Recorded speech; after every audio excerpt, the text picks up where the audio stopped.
Hello les amis, je vous retrouve pour une nouvelle vidéo sur le football italien, la Serie A, et je vais vous présenter l'énorme choc Inter de Milan contre Juventus de Turin. C'est un match qui a lieu ce dimanche 4 février 2024 à 20h45 pour le compte de la 23e journée du championnat d'Italie Serie A saison 2023-2024.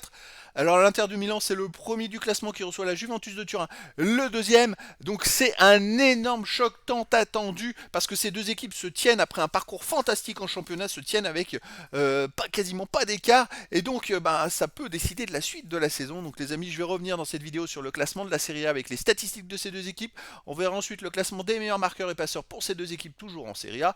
Puis, on enchaînera par les 10 derniers résultats, toutes compétitions confondues et les stats. Et on terminera par les compos d'équipes et tactiques éventuelles, ce qui nous permettra d'avoir une idée, une tendance à ce match. Pour ceux qui souhaitent voir ce match à la télé, sachez que vous pouvez le voir sur Bein Sport 2.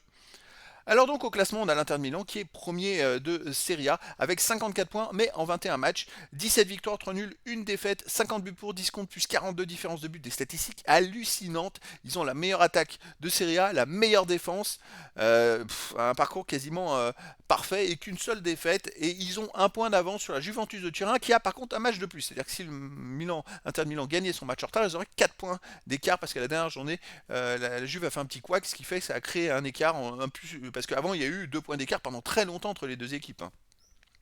Et donc la Juve a 53 points en 22 matchs, 16 victoires, 5 nuls, 1 défaite, 36 buts pour, 13 contre, plus 23 de différence de but. C'est la deuxième défense, 13 buts, c'est pas beaucoup non plus, hein. Donc c'est deux équipes qui carburent, et on n'a pas si loin que ça finalement l'AC Milan qui a 8 points avec quelques victoires. L'AC Milan s'accroche malgré le parcours de fou de ces deux premières équipes.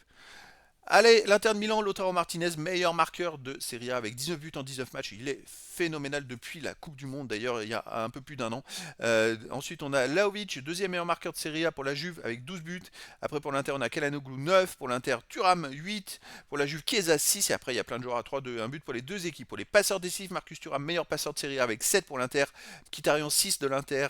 Di Marco 5 pour l'Inter. Pour la Juve, on a Kostic avec 4. Et après, il y a plein de joueurs à 3-2 et une passe pour les deux équipes. Les 10 derniers résultats, toutes compétitions confondues, l'Inter de Milan, c'est 7 victoires de nul, une défaite, 18 buts pour, seulement 5 buts encaissés. Bon, c'est un peu le parcours du championnat, plus 13 de différence de but. L'Inter reste même sur 5 matchs de suite, 5 victoires de suite, avec 3 victoires de suite, sans prendre de but. C'est plutôt vraiment un parcours presque parfait. Alors de temps en temps, il y a un petit couac, hein, contre Bologne par exemple en Coupe d'Italie, ils ont perdu 2-1 chez eux. Mais sinon, voilà, l'Inter c'est très costaud depuis la saison passée où ils ont été en finale de Ligue des Champions. C'est vraiment une équipe qui carbure dans tous les compartiments avec des super joueurs. Alors chez eux, ils restent sur une victoire contre la Lazio 3-0, une victoire contre l'Hellas Vérone 2-1, une victoire contre l'Lecce 2-1, une défaite, donc cette fameuse défaite contre Bologne 2-1, et sinon un nul contre la Real Sociedad 0-0. La Juventus de Turin de son côté, c'est 8 victoires, 2 nuls, 0 défaite, 26 buts pour, 5 contre, plus 21 de différence de but dans les 10 derniers matchs. C'est encore mieux que l'Inter de Milan, mais ce petit match nul à la dernière journée contre Empoli à domicile, ça fait un petit couac qui est bien dommage parce que ça fait que l'Inter potentiellement, mathématiquement, pourrait avoir 4 points d'avance et donc se permettre éventuellement de faire un mauvais résultat contre la Juve. S'il gagne le match en retard, il sera encore premier.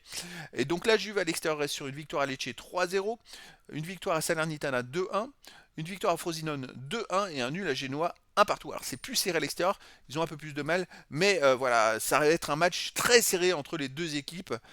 Voilà, allez au niveau des compos d'équipe et tactique. Alors pour l'Inter, on aurait du 3-5-2, gardien sommaire, défense Pavard, Acerbi, Bastoni, milieu de terrain Darmian, Barella, Calhanoglu, Mkhitaryan, Di Marco, attaquant, Thuram et Lautaro Martinez. Et pour la Juventus de Turin, même tactique 3-5-2 et gardien Sesdi, défense Gatti, Bremer, Danilo, milieu de terrain Cambiaso, McKennie, Locatelli, Miretti, Kostic, attaquant Yildiz et Vlahovic. A priori, Adrien Rabiot ne sera pas là. Mais bon, après, les deux équipes ont quasiment tous les meilleurs qui sont là.